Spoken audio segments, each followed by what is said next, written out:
Halo sahabat Prima dimanapun Anda berada. Apa kabar hari ini? Semoga semua dalam keadaan sehat. Perkenalkan, saya Dr. Agung Manik. Kembali lagi dalam acara podcast Sahabat Prima News Tips and Talk Show bersama Prima Medica Hospital. Pastinya nanti sahabat Prima kita akan diskusi terkait diabetes dan COVID-19, di mana kita sudah kedatangan narasumber yang kompeten di bidangnya, yaitu Dr. Made Ratna Saraswati, spesialis penyakit dalam, konsultan endokrin metabolik diabetes. Di mana bagi para sahabat Prima yang ingin menyaksikan tayangan terkait edukasi kesehatan dan segala informasinya bisa dicek di sosial media kami. Di sini juga di bulan November ada bulan yang istimewa dalam rangka peringatan Hari Diabetes Sedunia, World Diabetes Day, yang dimana jatuh pada tanggal 14 November.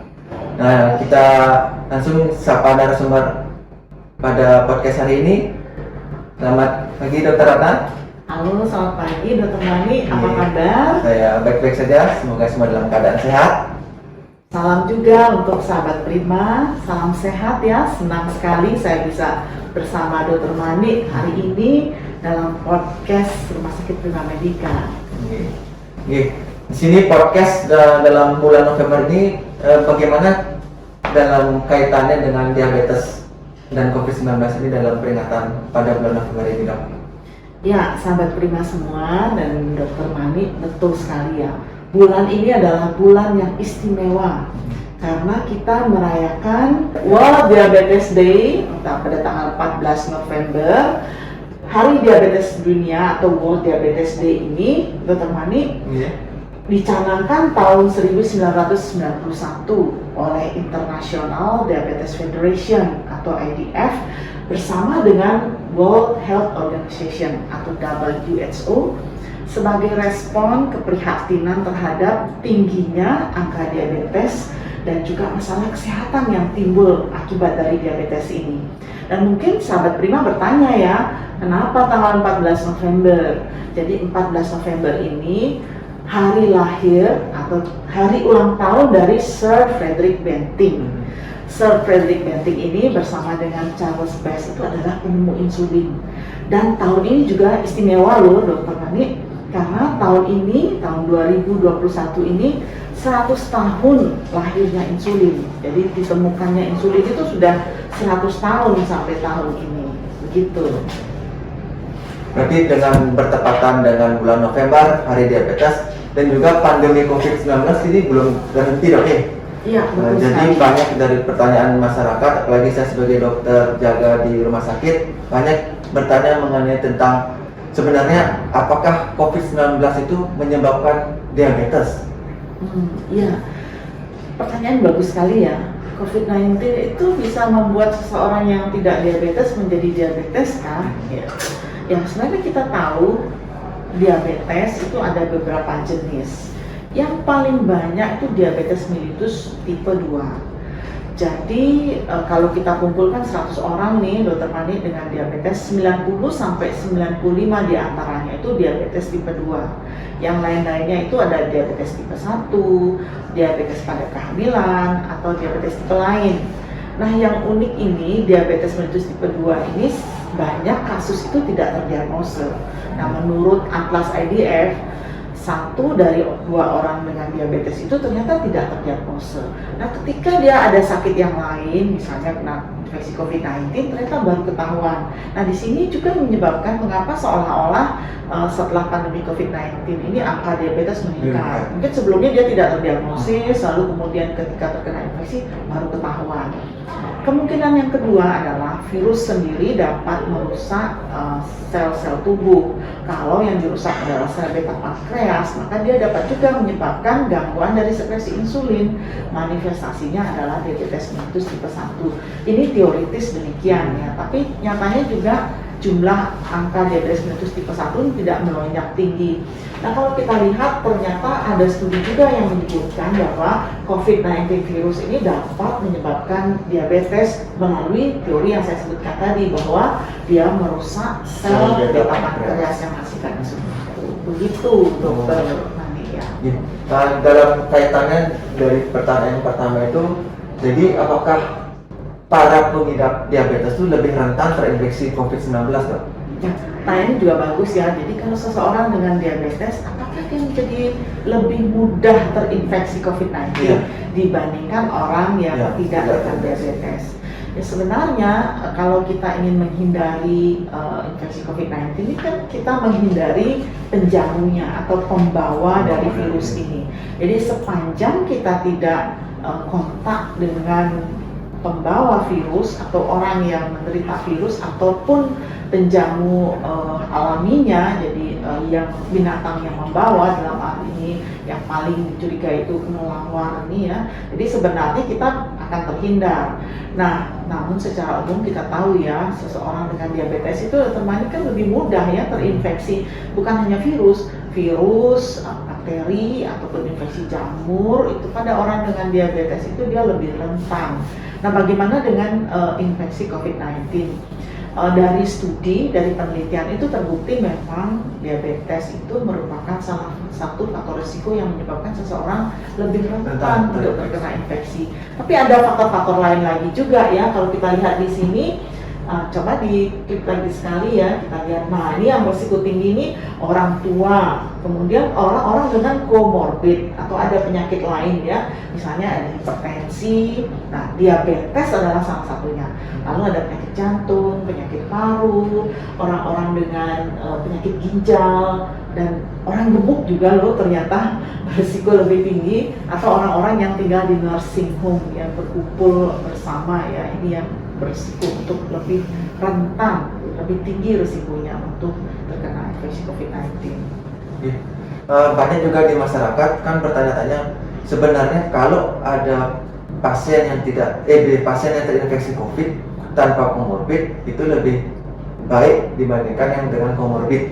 Jadi pertanyaan yang sering muncul itu, apakah infeksi COVID-19 pada penderita COVID itu memang lebih berat dibandingkan orang yang tidak ada komorbidnya sama sekali? Oh iya, betul sekali ya. Jadi kalau misalnya seseorang orang muda gitu lah, usia muda, daya tahannya bagus, infeksi apapun secara umum akan kemungkinan lebih ringan ya. Untuk COVID-19 ini memang terbukti juga bahwa orang-orang yang menderita komorbid itu cenderung menjadi lebih berat, dan di samping itu angka kematiannya lebih tinggi. Nah, kalau kita lihat grafik ini, kita belajar dari apa yang terjadi di Cina ya. Di Cina kan yang paling pertama kali ya, di Wuhan itu paling pertama kali orang mendeteksi COVID-19, dan mereka sudah ada studi epidemiologinya, sudah ada laporannya. Ternyata angka kematian secara umum itu sekitar 2,3% ya, secara umum ini in general dari kasus-kasus yang sudah terkonfirmasi. Nah, kalau kita lihat pada orang dengan diabetes itu ternyata 7,3% angka kematiannya atau case fatality rate. Ini artinya apa? Seseorang dengan diabetes itu 3 kali lipat fatalitasnya untuk meninggal. Risiko kematiannya menjadi 3 kali lipat dibandingkan dengan orang tanpa diabetes. Nah, apalagi kalau diabetesnya juga ada komorbid lain, sudah diabetes, gemuk, ada hipertensi, ada usia lanjut, ada gangguan ginjal, yaitu maka lebih fatal akibatnya. Gitu teman. Jadi para sahabat Prima, perlu diketahui memang jika pasien yang dengan memiliki komorbid, salah satunya diabetes, itu memang resikonya lebih berat pada waktu terinfeksi COVID-19 dibandingkan bagi pasien yang tidak memiliki komorbid sama sekali. Dokter Manik, serem ya kalau kita ngomong gitu ya. Tapi apakah semua orang dengan diabetes itu pasti akan berisiko? Bisa nggak kita melakukan sesuatu? Mungkin itu yang lebih penting bagi sahabat Prima ya, Dokter Manik ya.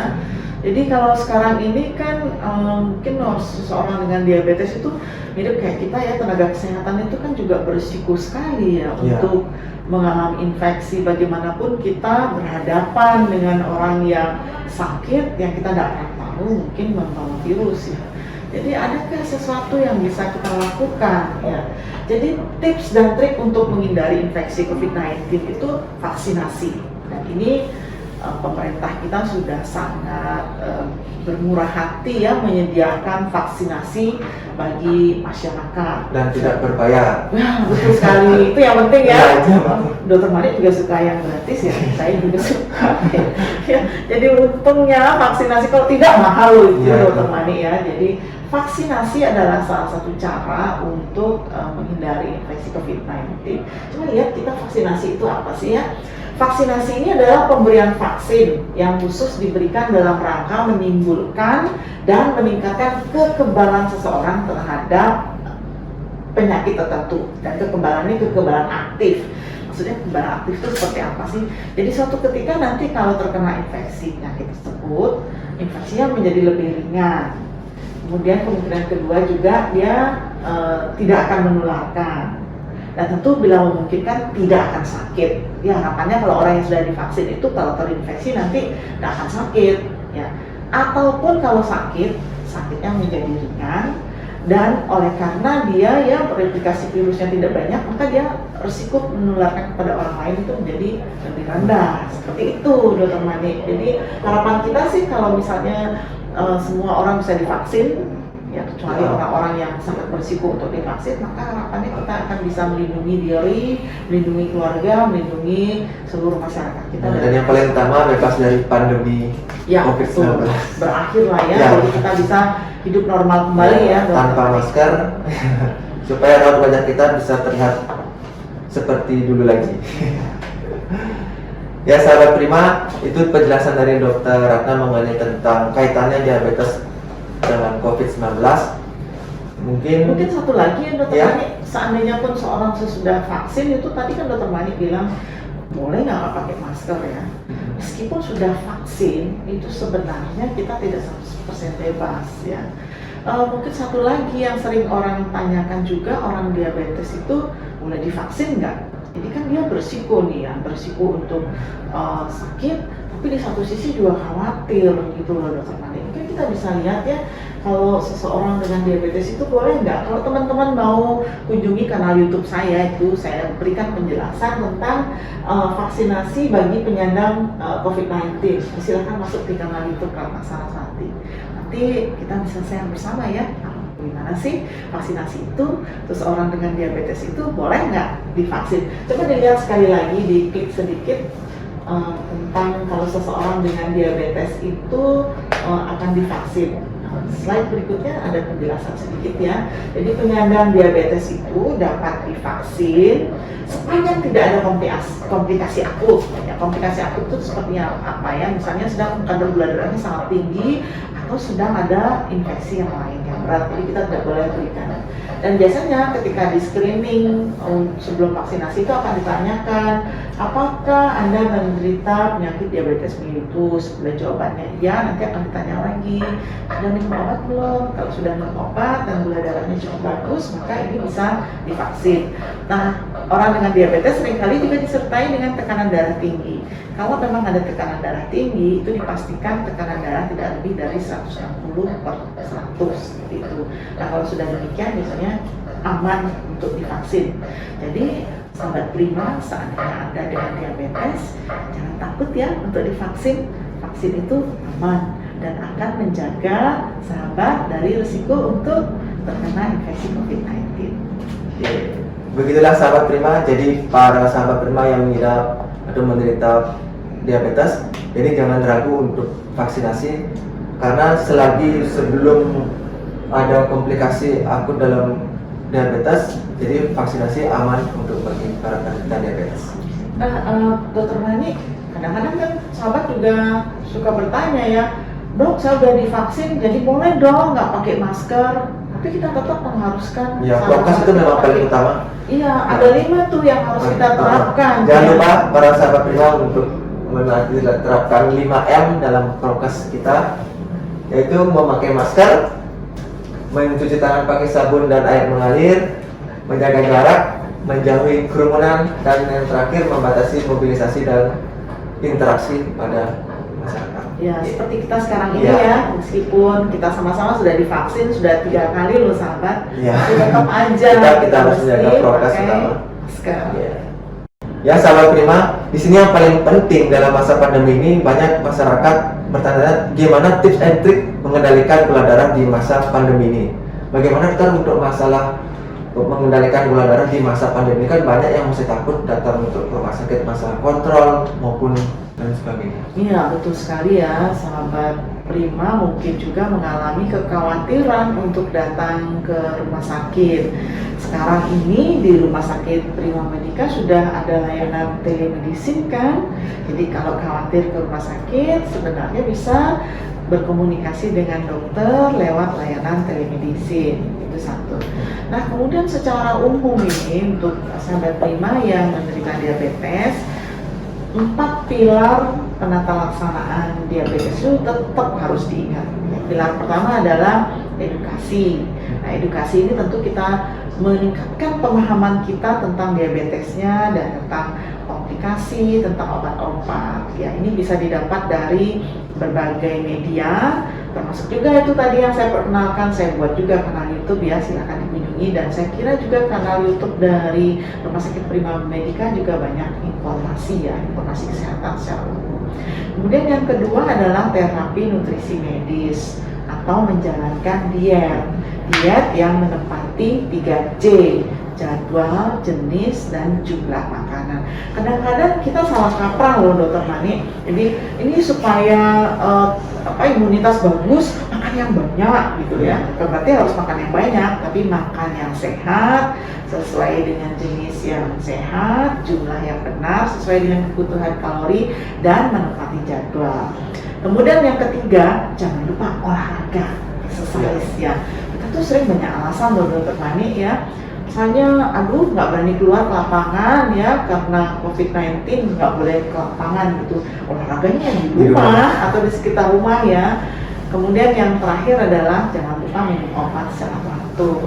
Meskipun tidak berani ke rumah sakit ya, silakan berkomunikasi dengan dokter Anda, bisa lewat layanan telemedicine, dan kemudian juga obat-obat tetap dikonsumsi.